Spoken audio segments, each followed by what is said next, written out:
गुरुर्ब्रह्मा गुरुर्विष्णु गुरुर्देवो महेश्वरः गुरु साक्षात् परं ब्रह्म तस्मै श्री गुरवे नमः। ॐ सदाशिवसमारम्भाम्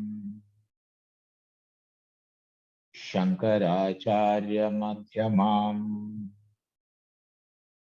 अस्मदाचार्यपर्यन्ताम् वन्दे गुरुपरम्पराम्। ॐ भद्रं कर्णेभिः शृणुयाम देवाः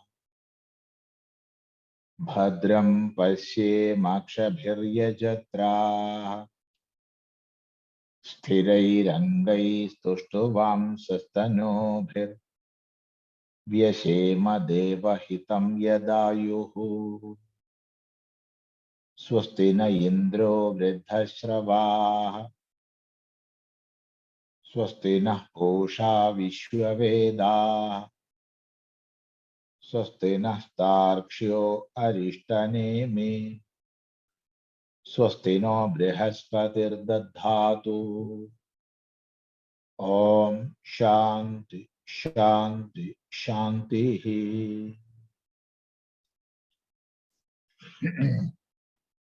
ॐ ब्रह्मा देवानां प्रथमः सम्बभूव विश्वस्य कर्ता भुवनस्य गोप्ता स ब्रह्म विद्यां सर्वविद्याप्रतिष्ठाम् अथर्वाय ज्येष्ठपुत्राय प्राह अथर्वणेयां प्रवदेद ब्रह्मा अथर्वातां पुरोवाचाङ्गिरे ब्रह्म विद्याम् स भारद्वाजाय सत्यवहाय प्राह भारद्वाजोऽङ्गिरसे परावराम्। शौनको ह वै महाशालो अङ्गिरसं विधिवदुपसन्नः पप्रच्छ कस्मिन्नु भगवो विज्ञाते सर्वमिदं विज्ञातं भवतीति तस्मै स होवाच द्वे विद्ये वेदितव्ये इति हस्मयद् ब्रह्मविदो वदन्ति परा चैव परा च तत्रापरा ऋग्वेदो यजुर्वेदः सामवेदोऽथर्ववेदः शिक्षा कल्पो व्याकरणं निरुक्तं छन्दो ज्योतिषमिति अथ परा यया तदक्षरमधिगम्यते।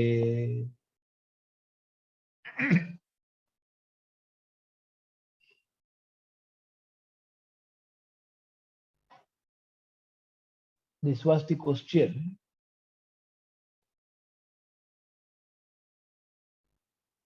from Shaunaka. Kasminnu bhagavo viಜ್ಞಾತೆ sarvamidam viಜ್ಞಾತಂ bhavati. O Bhagavan, O the all-knowing one, what is that knowing which everything else will be known? What is that knowledge? Is there any such knowledge? Please tell me. If there is no such a knowledge, please tell that also. O Shaunaka, there is no such a knowledge, knowing which everything else will be known.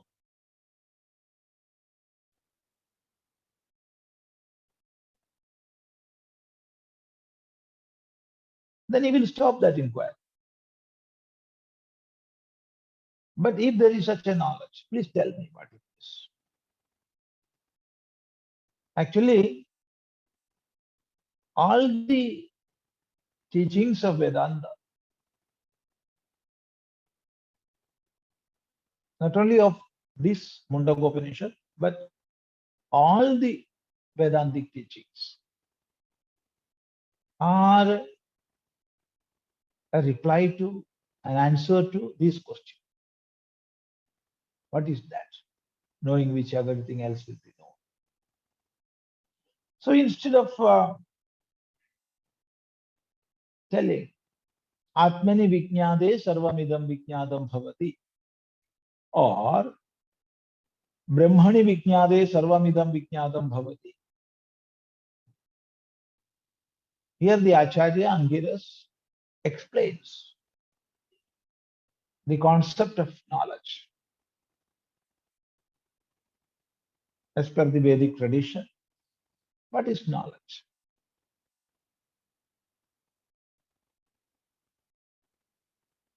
That he is explaining at first. Then slowly he is going to the subject matter of Veda. So here, the fifth mantra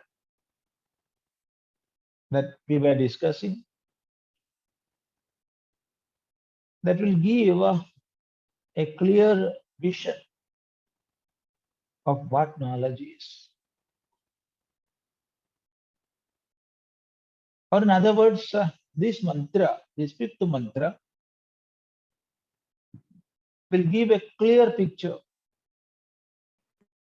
regarding what is knowledge as per the Vedic vision.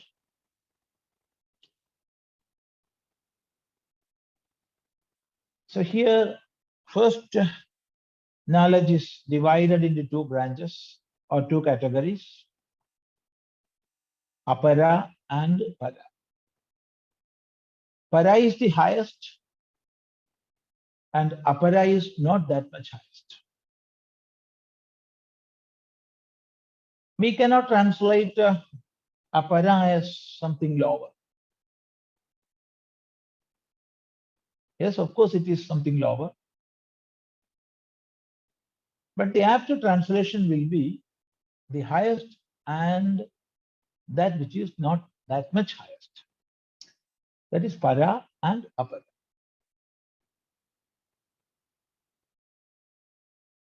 So what is the highest knowledge?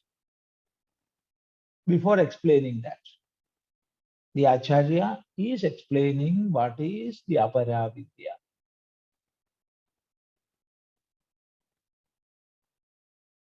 Here, Acharya begins with listing all the Vedas. That is ṛgvedo, yajurvedaḥ, sāmavedo'tharvavedaḥ, and atharvavedaḥ. All these are coming under the category apara. See, this is a wonderful revelation.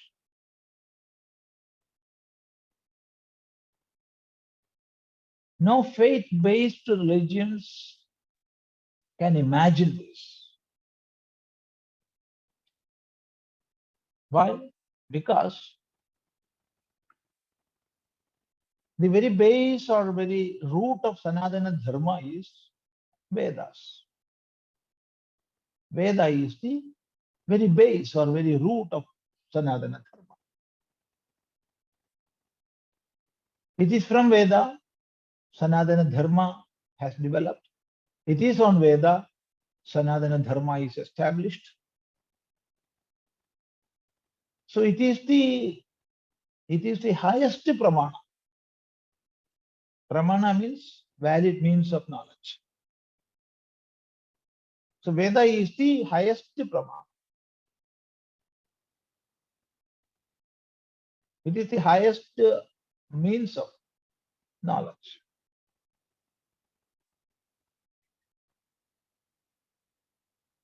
And if there is no Veda, no Dharma at all.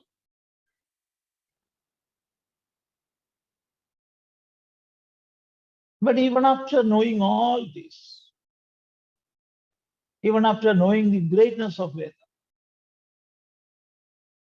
Rishi exhorts, these Vedas are only aparavidya. This is not the highest. See? Can faith-based religions imagine this? No. It will be a sin to speak so. Because this is given by Ishvara or God. And as this is given by God, this is nothing can be about this. And here also, in the Vedic law, here also it is said all the Vedas manifested from Ishvara. All the Vedas, they have manifested from Ishvara. Rajasāmani jagnire, chandamsi jagnire tasmād, yajurvedaḥ jayata. That means all the Vedas came from Ishvara alone. Ishvara only. And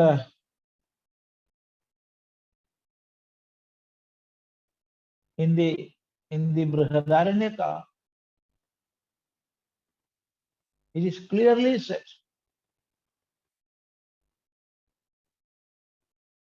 asya mahato bhudasya nishvasitamedat ṛgvedo yajurvedaḥ sāmavedo'tharvavedaḥ. Such a mantra is there. That shows all the Vedas, right from Ṛgveda, Yajurveda, Samaveda, and Atharvaveda, all these, they just manifested from Ishvara. As if they were exiled by him. Nishvasita.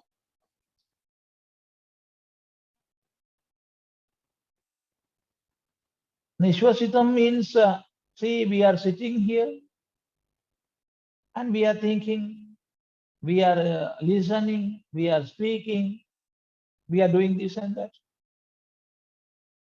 But all this time, the process of respiration happens. So inhalation and exhalation, that happens.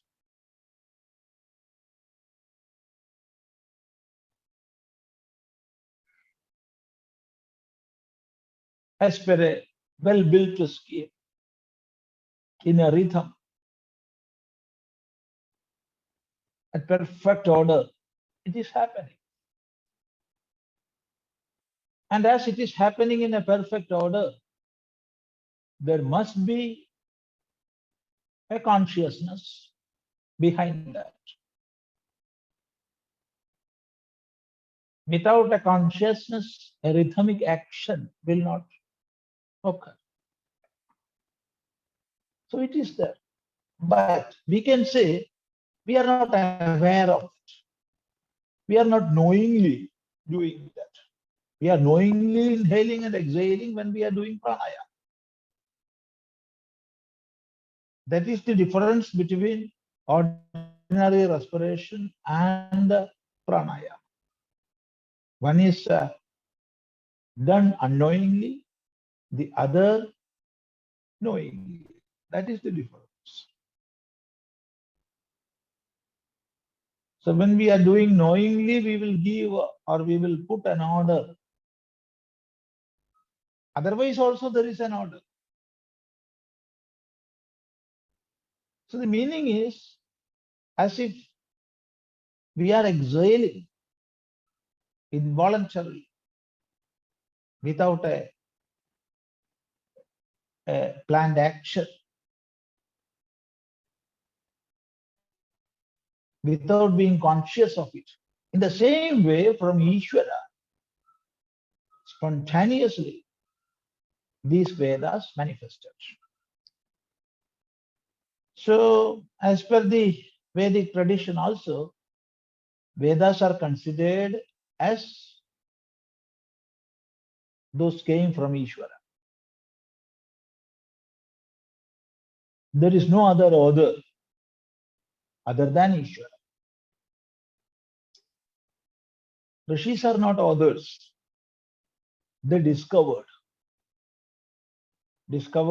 what is already there. Nobody is making any knowledge. Nobody is inventing any knowledge. In technology, we have many inventions. But in pure science, only discoveries are there. No inventions are there. All are discoveries. So that knowledge was there, that knowledge is there. Somebody discovers it. And out of compassion, he gives unto the world what he had discovered. So, Vedas manifested from Ishvara. It was there. It is there. And the Rishis are discovered. So this is the first and highest valued means of knowledge. This is the very foundation on which Sanatana Dharma is existing or resting. But even after knowing all these greatness of Veda, Rishi says this is not parā, this is not the high. This is the greatness of Sanatana Dharma. We are considering, we are respecting, we are worshipping all valid means of knowledge. But for us, it is not the highest. The highest is knowledge itself.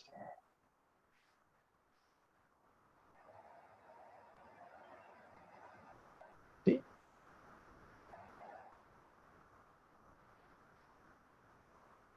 So it is said, tatrāparā, ṛgvedo, yajurvedaḥ, sāmavedo'tharvavedaḥ, śikṣā, kalpo, vyākaraṇaṁ, niruktaṁ, chando, jyotiṣamiti. These are Vedangas. We have discussed about this. All the Vedangas. Those Shastras with the help of which we can enter into the study of Vedas. These are also known by the name Shat Shastras. Shat Shastras. That means 6 Shastras. Also, they are known by the name 6 Angas. Anga, limb or part.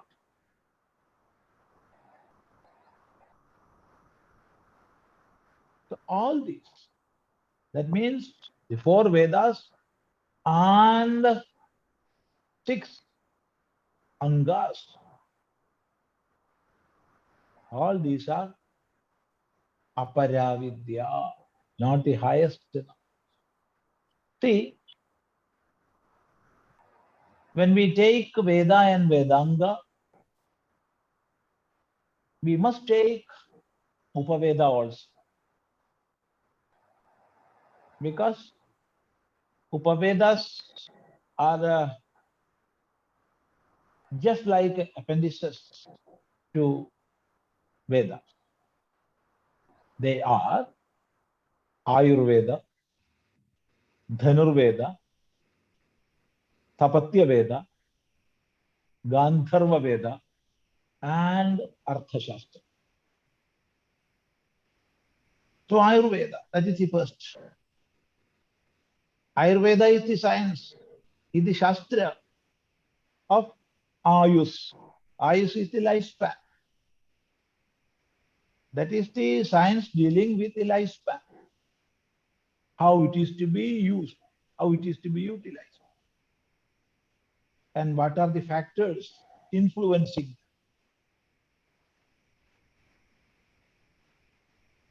And how with such influences, imbalances are coming. And as the effect of imbalance, how sickness comes and how to treat that. So many aspects of life. That is Ayurveda. There were many, many acharyas. Many, many acharyas who explained this Shastra to us. And at present,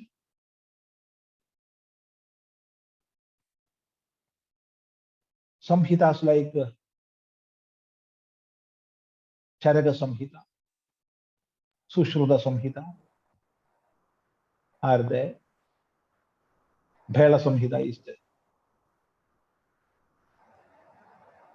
And many, many acharyas wrote many treatises on Ayurveda. And Nagarjuna, Vagbhadacharya, all these acharyas wrote many, many granthas. And the research and development is happening incessantly in this branch of knowledge. So a tradition of thousands of years, research and development has happened and is happening. And even now this branch of knowledge, this Upaveda is flourishing. Infinite potential of Ayurveda that the world is realizing now. So that Ayurveda. Then there is a Sthapatya Veda and the Gandharva Veda.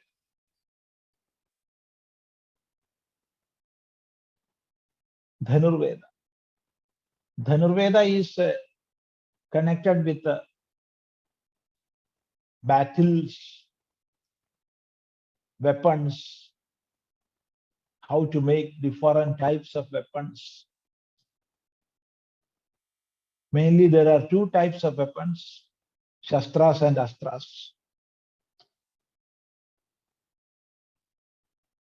Shastras are those weapons which we will carry on our hand. And Astras are those which are thrown. So these two types of weapons are there.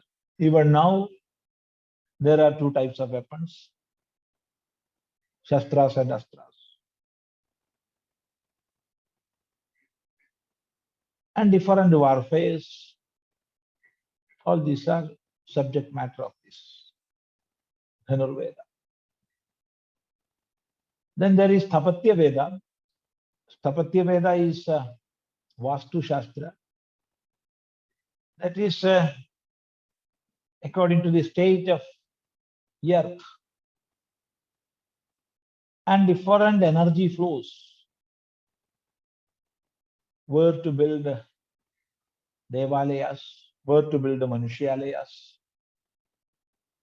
Devalayas are abode of deities. Manushalayas place for our stay.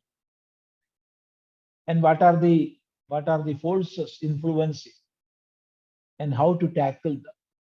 All these aspects are subject matters of this Sthapatya.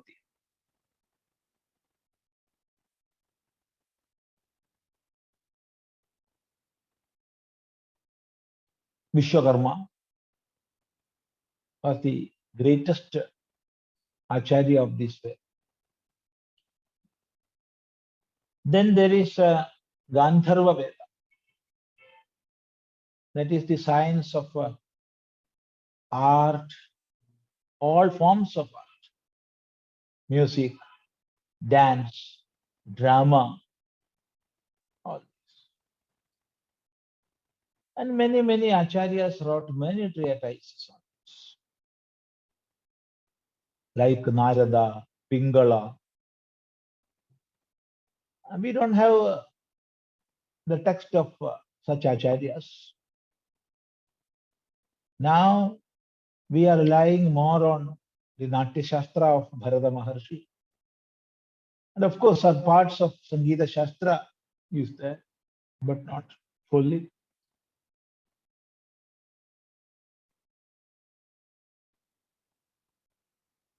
So that is Gandharva Veda.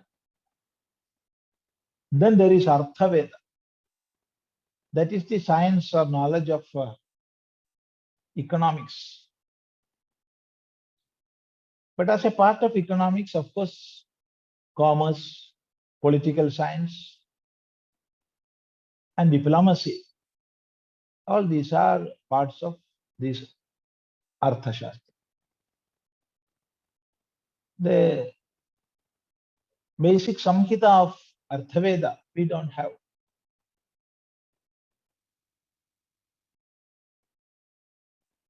What we have is the Artha Shastra of Chanakya. And many versions are there. So these are the 5 Upavedas. And see, when we speak about Vedas, we must add Itihasas and Puranas to it. Why and how? Because even the Vedas are the very base of Sanatana Dharma, not everybody can enter into the study of Vedas. Those who are dedicating their life for that study, and that too from early childhood, they can enter into Vedas, because that is the style of their presentation. And for the common public who are engaged in many other activities, it is nearly impossible to enter into a detailed study of Vedas. But at the same time, Veda is the very base of Sanatana Dharma. So it is inevitable that the knowledge of this Veda must be presented in such a form as that will appeal the common public. So for this purpose, Rishis wrote Itihasas and Puranas. Itihasas are 2 in number: Ramayana, written by Valmiki, and Mahabharata, written by Vedavyasa. So these are the Itihasas which will come after Vedas. And there are Puranas. In total, 18 Mahapuranas are there. All are authored by Bhagavan Vedavyasa. So these texts, that is Itihasas and Puranas, as they are text to explain the intricate message of Veda and to present the message of Veda to the common people. These are considered as the 5th Veda. Itihasa Puranani Panjamam Veda Uchyate. So says our Acharyas. Itihasas and Puranas together are known by the name 5th Veda. So when we talk about Vedas, we must add Itihasas and Puranas. And of course, other Dharma Shastras also are there. that is different rules and regulations.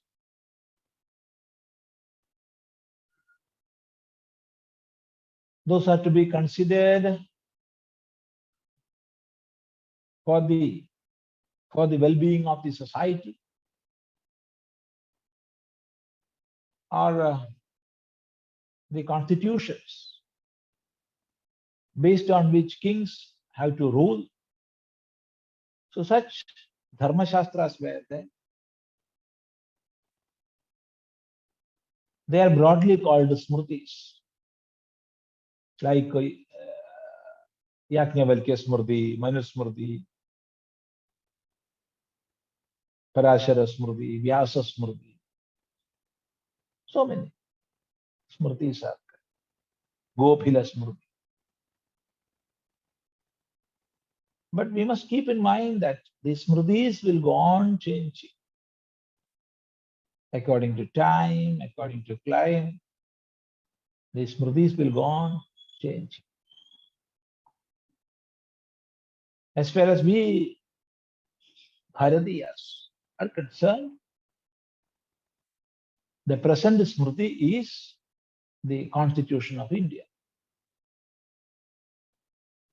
And different enactments based on that Constitution.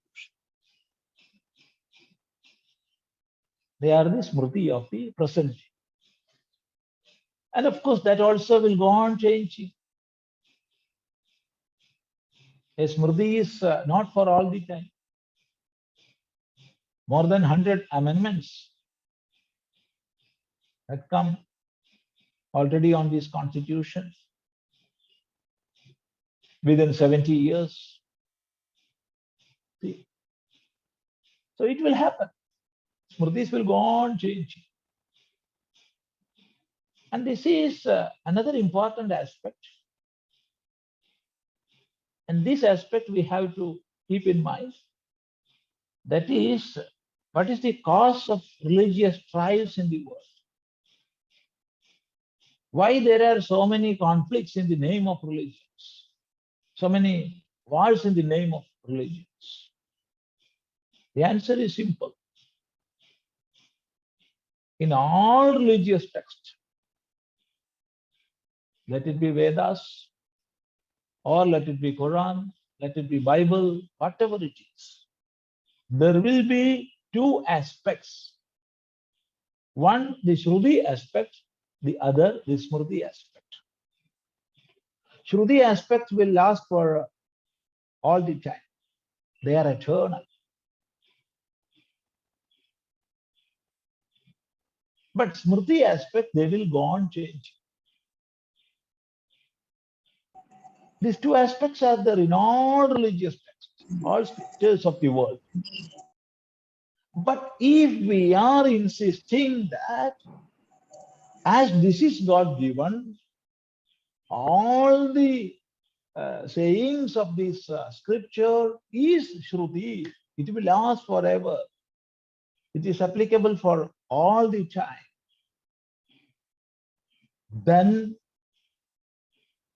it will pave way for fanaticism, terrorism, and all the atrocities in the name of religion. We must understand that in all the scriptures, there will be Shruti aspect and the Smriti aspect. And Smriti aspects are those aspects which were spoken of by Acharyas for that time, not for all the time. In a given situation, that teaching was given. In the Bhagavad Gita, Bhagavan asked Arjuna to take arm and fight. So studying Bhagavad Gita in our house, we need not take weapons and start fighting. It was a teaching given to such and such person at such and such condition. That is the Smriti aspect. But the teaching within that, that we have to extract, and that is the Shruti aspect. If all the religions of the world, scholars of different religions, are trying to bifurcate these two aspects and consider Shruti aspect as primary and very basic, and Smriti aspect as something subsidiary, then there will be no conflict in the name of religion. Just think how beautiful the world will be. So these are the Shruti and Smriti aspects. And even when Shruti is the very basic and primary, it is aparavidya, not paravidya. Why? Because that also is limited to textual knowledge. If I am studying this Mundakopanishad now, the text that is Mundakopanishad is aparavidya. It is not para. The mantras in this Mundakopanishad is aparavidya. But the knowledge within that is not limited to any text.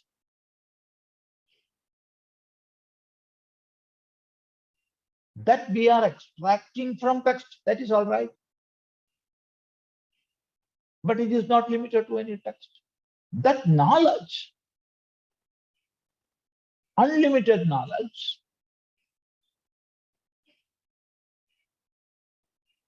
that is paravidya. So the Rishi says, atha parā yayā tadakṣaramadhigamyate. Atha, thereafter,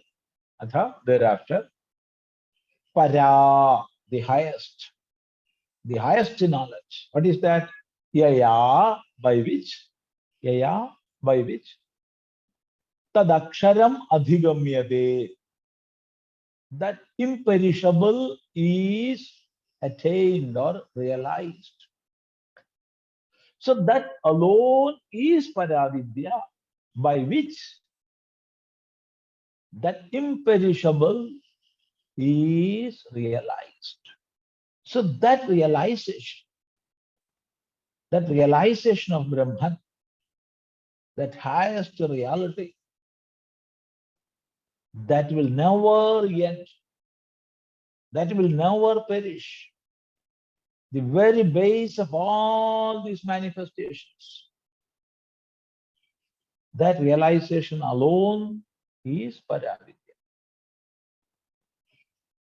This is the difference. See? What a beautiful idea, what a wonderful idea this is.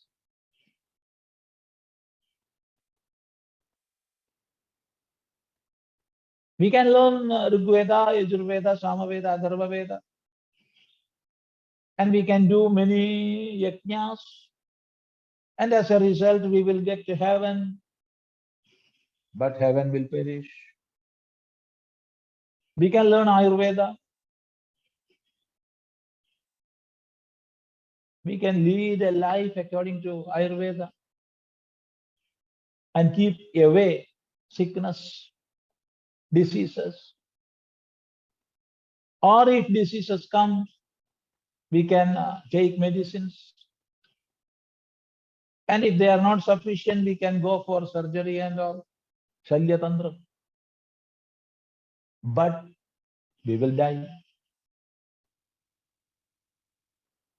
Even if I consume medicine and some ailment has gone and I became again healthy, but after some years, I will die.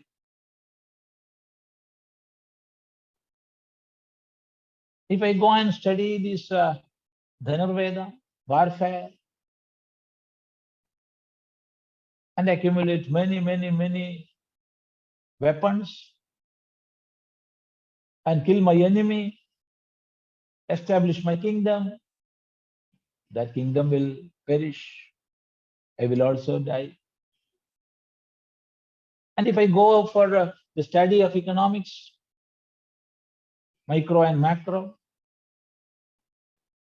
and accordingly make my country or nation that much having prosperity, wealthy, but even then it will end.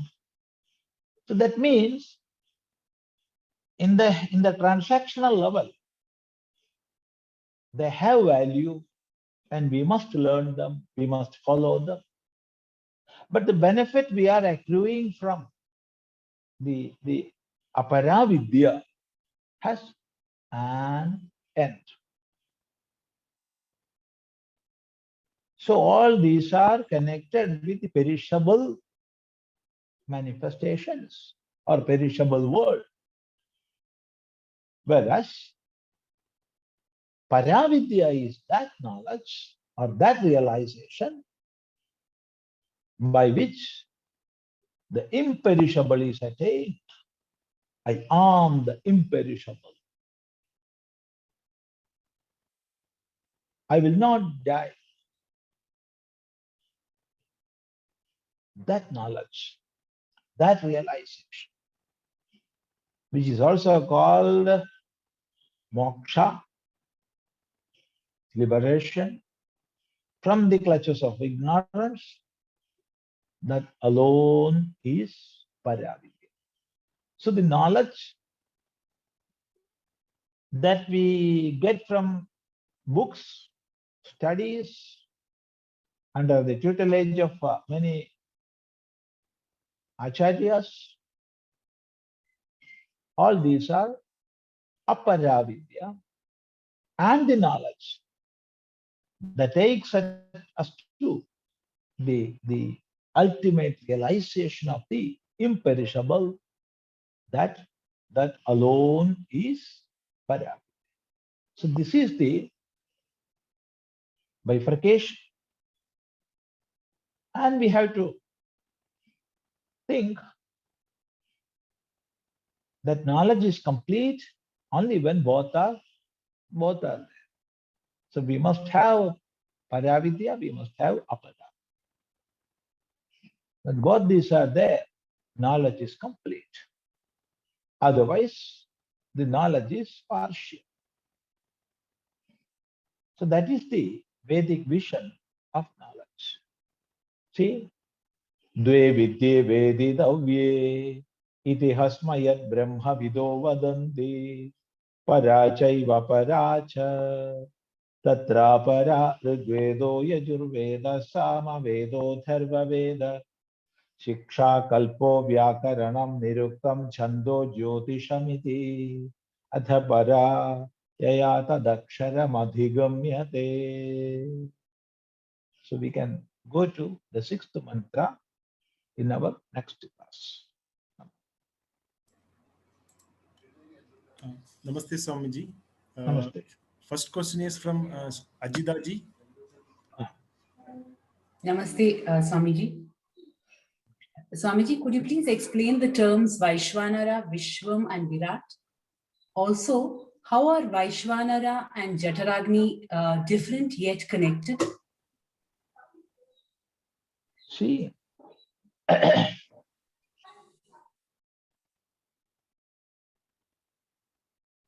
according to the context, these terms differs. Let us begin with Vishwa. Now, I am in the waking state. You are in the waking state. Why? Because we are cognizing the world through our senses of knowledge. So when we are getting knowledge from the senses of knowledge, senses of cognition, that state is called Jagrata. That is the waking state.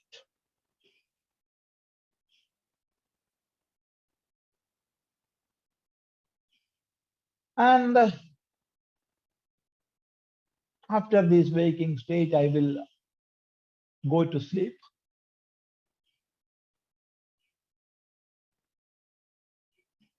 And in the sleep, there are two stages.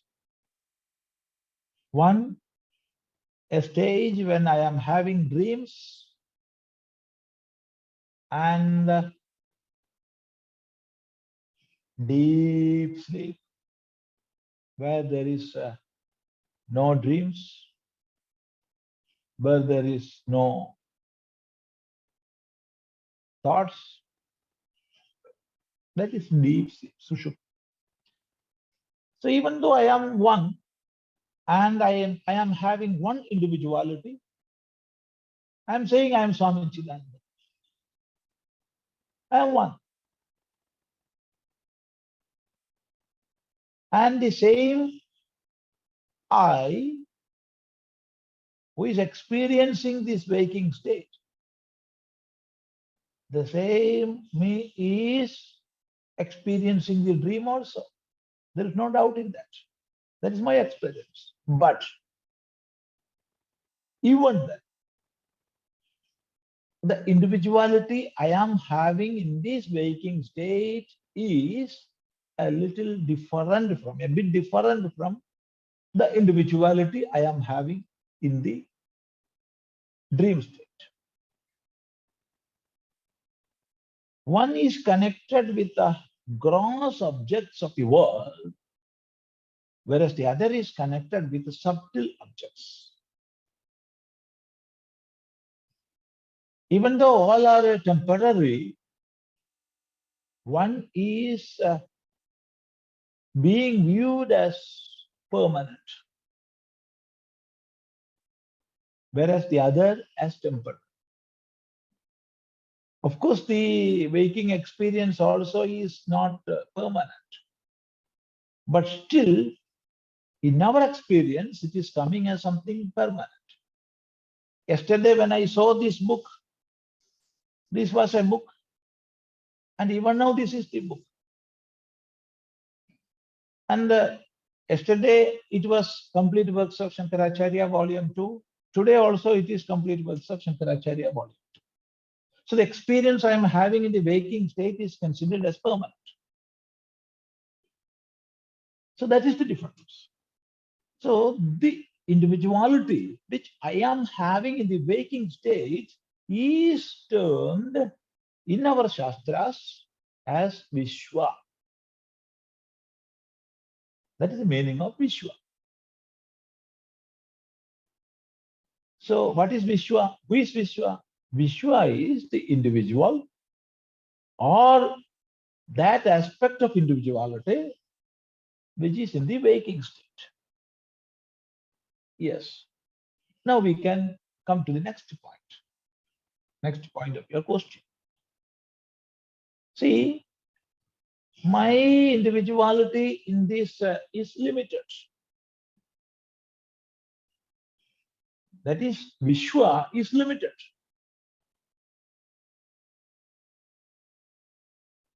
That limitedness is making the I-ness. I am Swami Chidananda Puri. I am in the waking state. I am now sitting at the Advaithashramam in Kolattur, or in Kerala, or in India, or in the world. That will vary according to my vision. But even if I am saying Swami Chidananda Puri world, it is limited. If that is my address, even then it is limited. It is not unlimited. And if I am saying Swami Chidananda Puri, the solar system, even then it is unlimited. It is not unlimited. It is limited. So that means the Vishwa is having a limited entity. Then you think the whole of beings are myself and you yourself and those everywhere, all the beings together.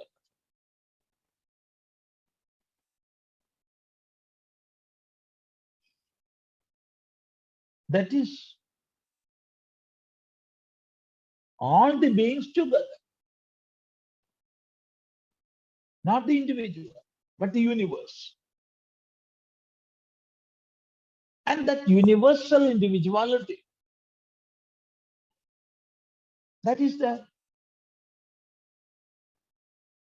see, to cognize that, we can take an illustration.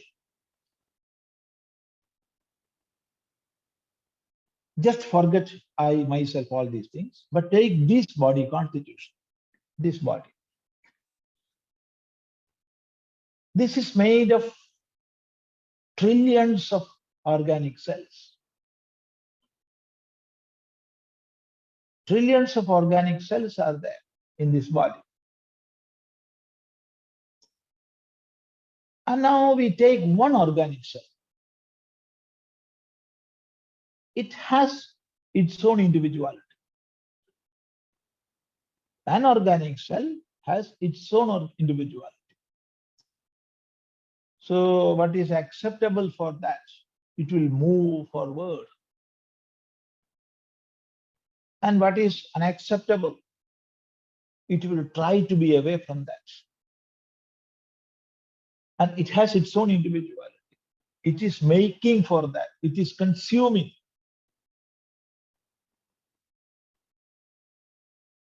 And now, there is no doubt that an organic cell has its own individuality. Now a set of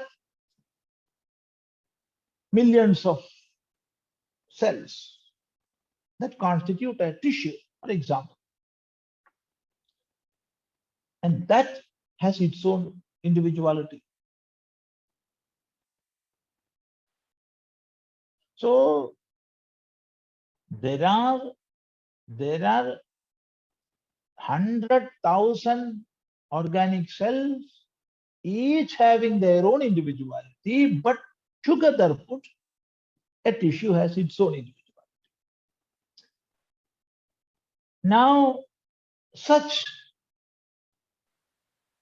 together make an organ. For example, take an organ, our eye, you take an organ consisting billions of cells. It has its own individuality.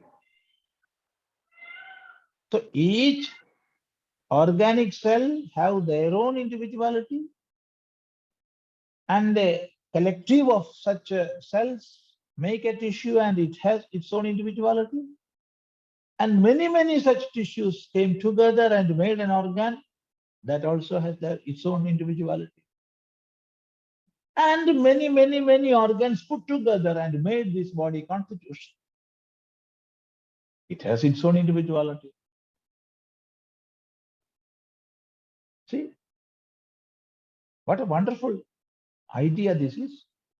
So in the same way, you add all human beings together. That will be the humanity. No national limitation, nothing. All human beings together, that will constitute the humanity. Then add all the beings, all the beings, all the living beings. Then that individuality in the waking state is called Vaishvanara. So Vishwa is a single unit, Vyashti, and Vaishvanara is the Samashti. It is the universe. And then coming to the last part of your question, what is Virat? See, Virat is not limited to living beings alone, but the whole phenomenon. everything, living and non-living, everything together. The whole manifestations. That is Virat. Visheshena Rajyate iti Virat. That which is shining always. That is Virat.